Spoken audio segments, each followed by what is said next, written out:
Hey, it's your boy Bobby B's here. I want to talk about a subject that comes to mind, and that is the differences between Tariq and Ghost. Basically, when it comes down to it, I see what you guys are saying. We had a conversation about this where they were saying, like, technically, Ghost's story in terms of like who he was in the beginning is pretty much Tariq, right? Like with Tariq becoming who he is, because right now we know Tariq is trying to become Ghost. That's pretty much what we're seeing. Now I get what you're saying, like symbolically, in terms of, you know, how does a person like Ghost turn into Ghost? I get that symbolically, but there are differences between Tariq and Ghost. See, the differences between Tariq and Ghost is that Tariq is privileged. He came up privileged because his father pretty much making life the way it is. Ghost was a kid from the hood who grew up, and then eventually he became what he became in terms of being a big time drug kingpin and running pretty much New York, being the king of New York. So that's what Ghost was. He's a kid who came from the hood and did that. And a lot of people will want to see how that story played out. Like, how did he go from being the kid from the hood that became the drug kingpin?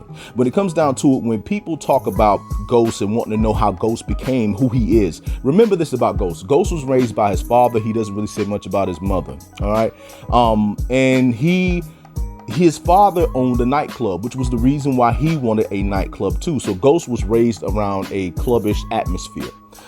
His uncle was the only other person that we know of, that was really the only other family member that we know that Ghost had met with. So that's a bit of Ghost's background, right? So then, basically what else did he do?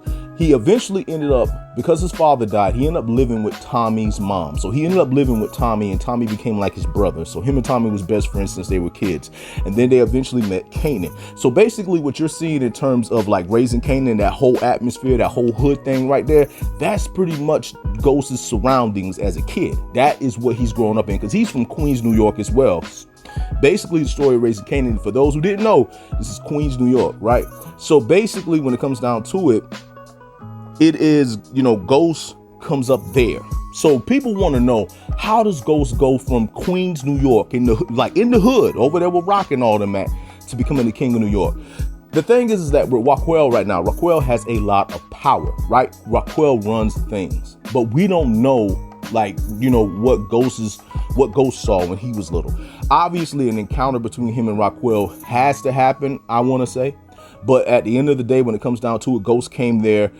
He was around Kanan. Kanan was his older brother, all right? And Breeze also was an older brother to him. Eventually, it came to where Ghost had to take out Breeze for some reason, and then they rose up. Kanan was the leader, but then Kanan got in the way, and instead of taking Kanan out, he had Kanan go to prison.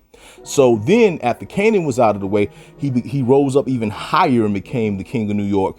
And that's where, the person he is, that he became who he is. So that's the reason why a lot of people want to see the story about Ghost's come up, because there's differences between these two.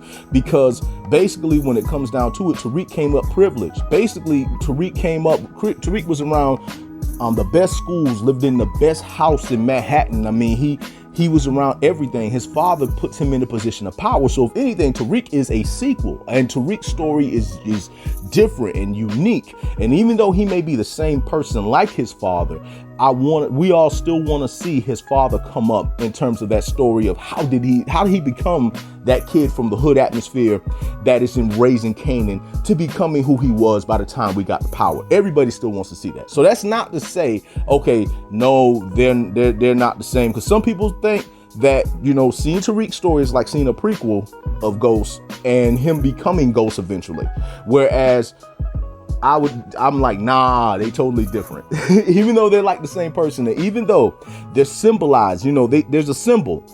They're entirely different people. Ghost's background comes from the hood. Tariq's background comes from privilege. So that's pretty much, what I'm saying in regards of the differences between these two. But that is pretty much all I got to say in regards to that. I just want to say that it's your boy, Bobby B's here. I just want to say much love, much respect. Hold it down. And one.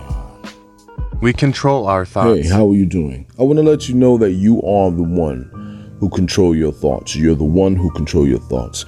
I tell people this all the time. When it comes down to it, we're the one who controls how we think. When it comes down to it, I know a lot of people say that the thoughts can feel overwhelming at times, but at the end of the day, you're the one who control it. You can stop a thought inside of your head at any point in time. See, thoughts have power. Thoughts can affect how you think, right? They can also affect your mood. They can affect the emotions that you feel, because you ever notice how you'll be all right? And then you'll think back to something that doesn't make you feel so good. Or then you start thinking about things that you don't want to even really think about. Let me tell you something. You're the person who can control that. See, we don't like struggle. We don't like to have, effort. We don't like these things, but these are the things you need in order to make things go the way that you want them to go. Now, what do I mean by that? Basically, when it comes down to it, that means that, listen, you're going to have to stop some of your thoughts because they're speeding. See, you don't know why your thoughts are doing that, but we're all trying to figure that out. At the end of the day, though, you're the one who can stop them. You have the control of your thoughts. You have the power. No one has more power about how you think or what you feel more than you. That's why I try to tell you guys, meditate, pray, do whatever it is that brings you peace, because you control your peace on the inside. The world can do whatever it wants, right? People can do whatever they want, and life is going to be life, but you're the one who controls how you think. So that's basically what I am saying to you. You control how you think.